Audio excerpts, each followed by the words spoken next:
Right, Sunday the 31st of July, and the big news of the day at Melbourne Raceway is the debut, or re-debut, of the Tudor Rose slingshot.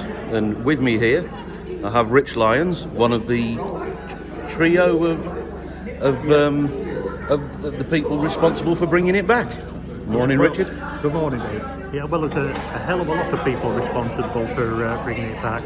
And I've got sort of me and Rex Sluggett and Dave Briswick as sort of co-owners, co-runners of the car. But Steve Green has done a lot of the chassis modifications and restoration, remodifications back to the 1967 spec, should say. Dave Bilodeau has built the motor.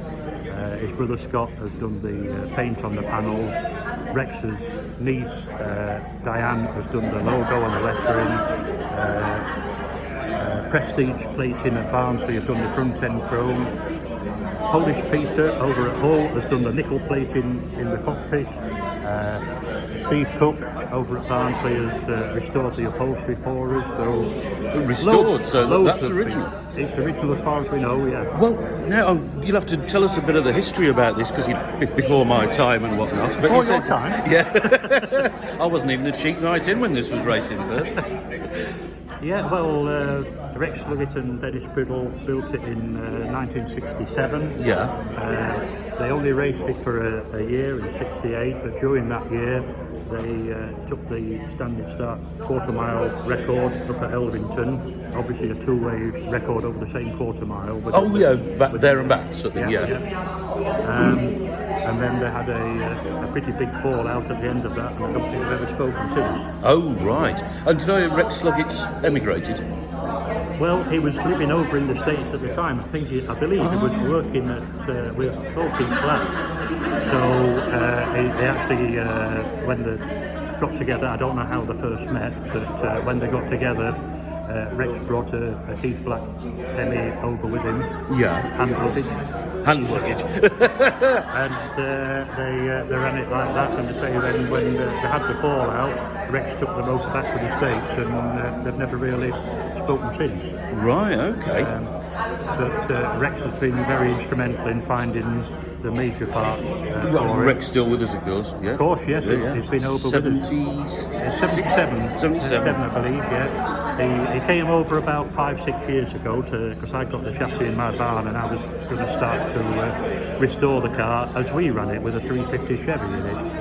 But he came over, had a look through the chassis, said, yeah, that's definitely Tudor Rose. So he was happy to, and again, he wanted to buy it, but I didn't want to sell it, so we came to an agreement that we would do it between us. Right, okay.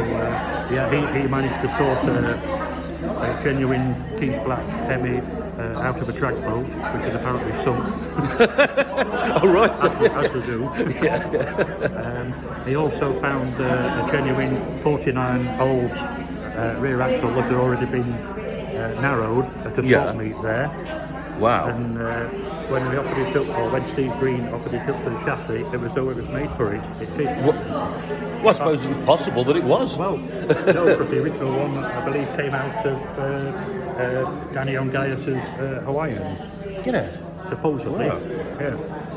So this genuine piece of, and you say a lot of this is original as possible, because is it Mick, your pal there? Mick, yeah. Was telling me that you've had the roll cages staying as a 3-point just for historical accuracy. It's gone back to a 3-point. It was a 5-point. It's been modified over the years to keep up with the rules. Right. So it's gone back to an original 3-point style.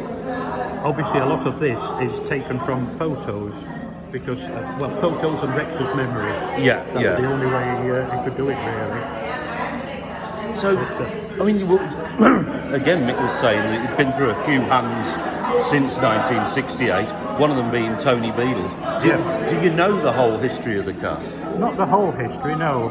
I know, I think Tim Claxton was the next owner after Rex and Dennis. Vin Shaw somewhere along the way as well, right? Who passed away only recently, I believe. Right, okay. I don't know if there's anyone else, but then yes, Tony Beadle ran it with a small block Ford. And did I hear a flathead as well? Or did I imagine Mick that? seems to think it ran it with a flathead. I don't know whether it was this chassis or another one. But Right, okay. he certainly had it with I think it was, I don't know, it was a 302 or a 351 Right. Ford, because he actually ran it here at York. Okay. In fact, there's a video. Bob Holt was the main video man in those days. This would have been in the late 70s, early 80s, I guess. Yeah. And there's Bob Holt has a video of it running with the Ford in, yes, up here. So Bloody hell. it's, So, and sorry, you say this lettering, this sign writing was done by Rex's niece? Rex's Is she niece. over in the States, though? no, they're down in, because Rex is the Cornishman as Yeah. Dennis was.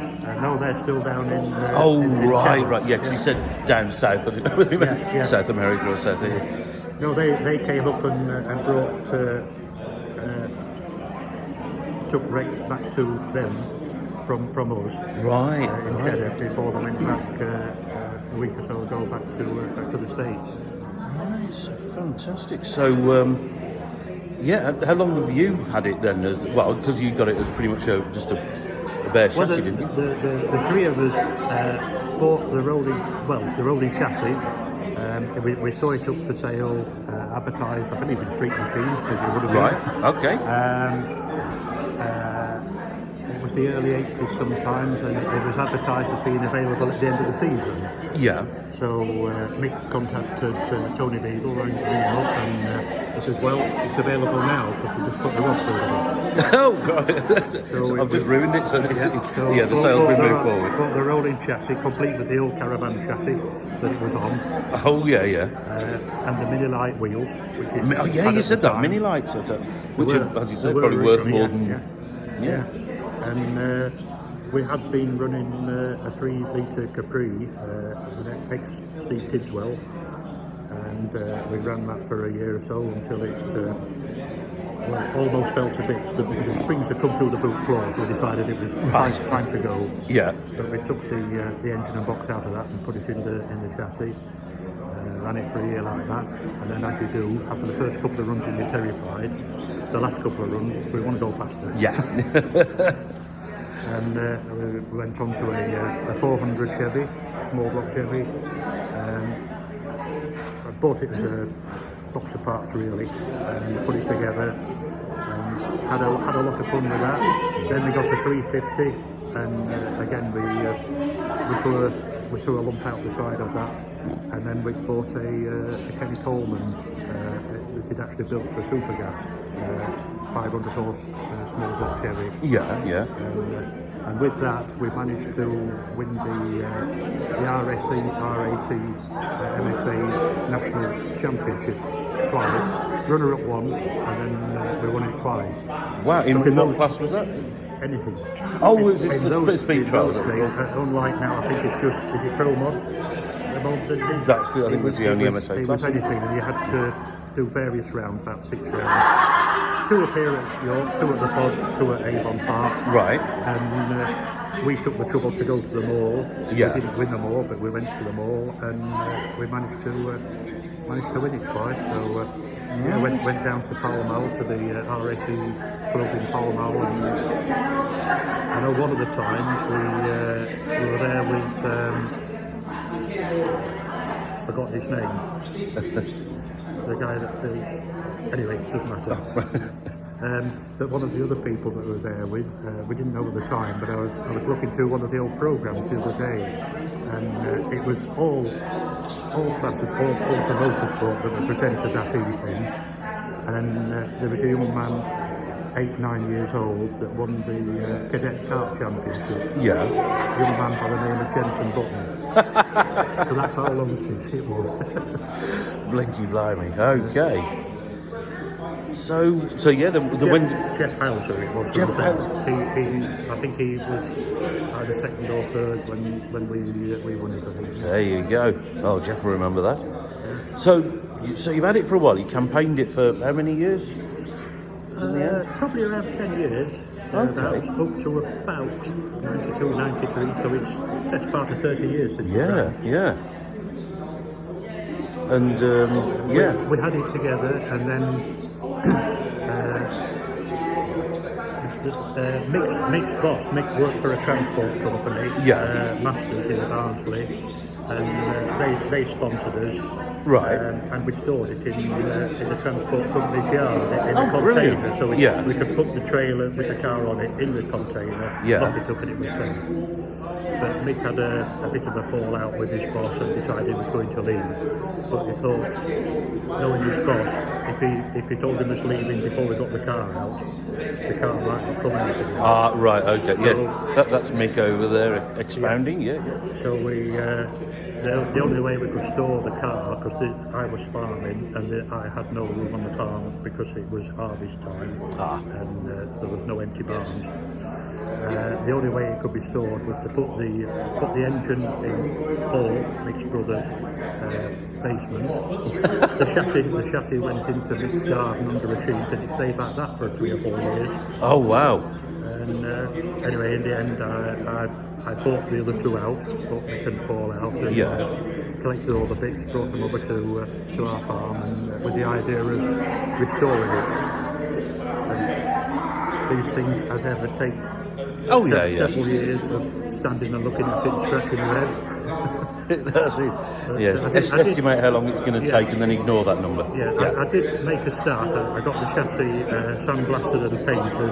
And chromoly chassis, isn't it? Yes. And still the original one has built it. Because Priddle had built it. He worked for Westland Helicopters at the time.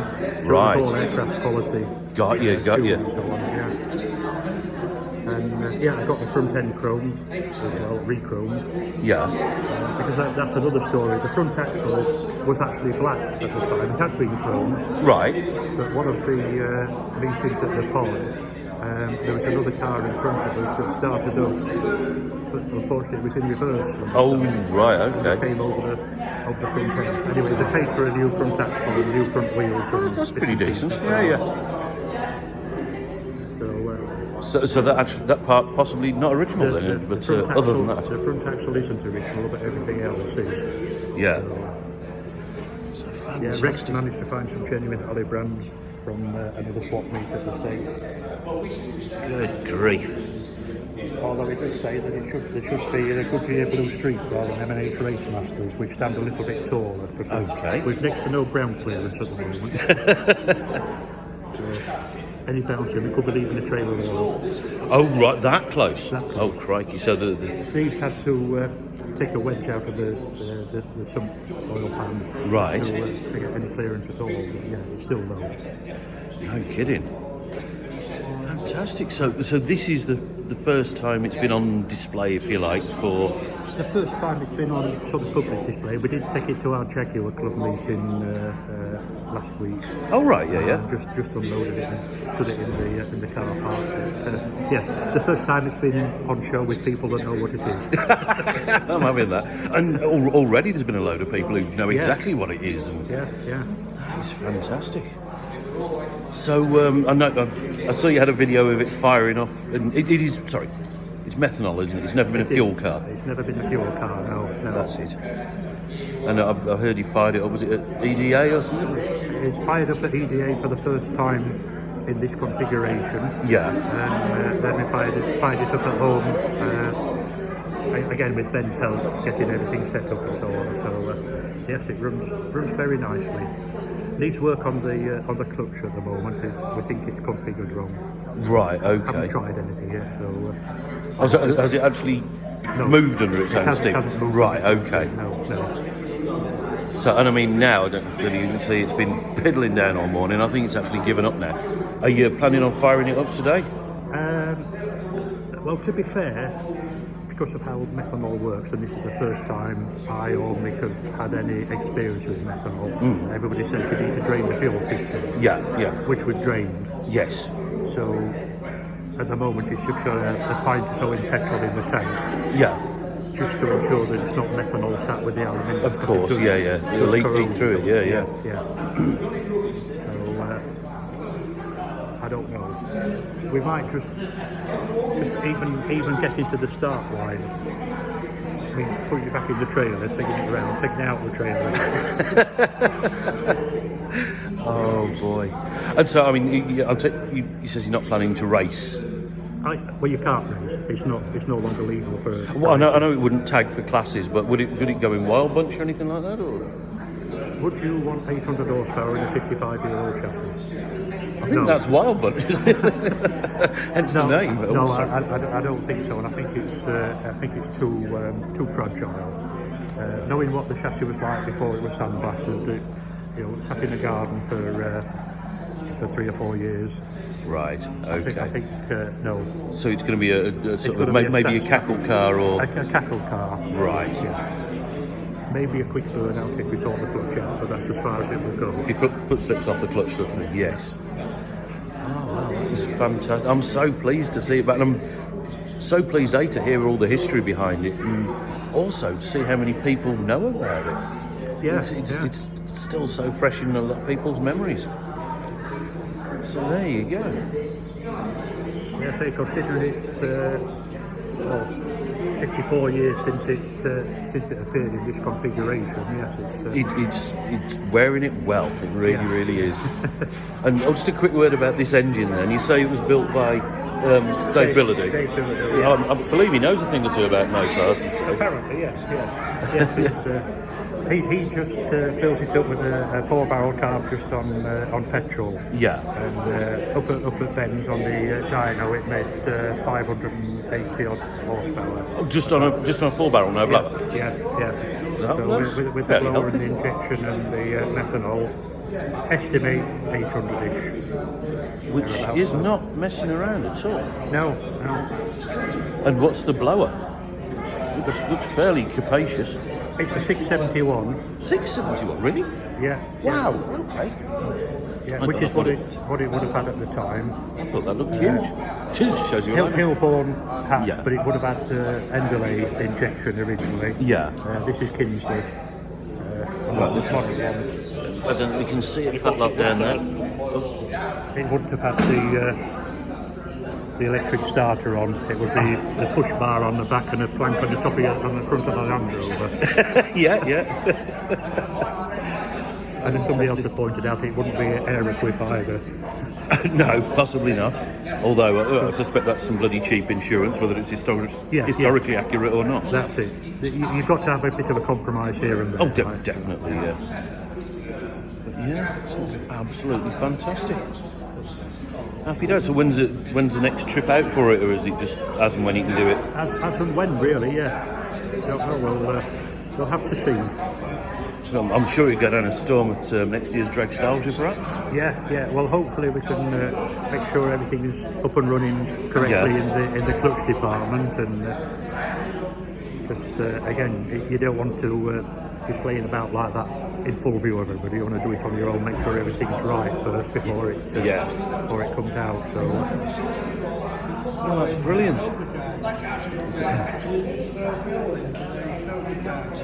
Oh, sorry. Oh, you're all right. Oh, no problem, mate. No worries. That's just for the idle circuit. That's just for the idle. No, this is injected under there. Yes. I can't see it. It's a bit dark under there. Anyway, I'll let you answer some more questions from some other people now. Thank you ever so much, Richard. I do appreciate it, and get the very, very best of luck.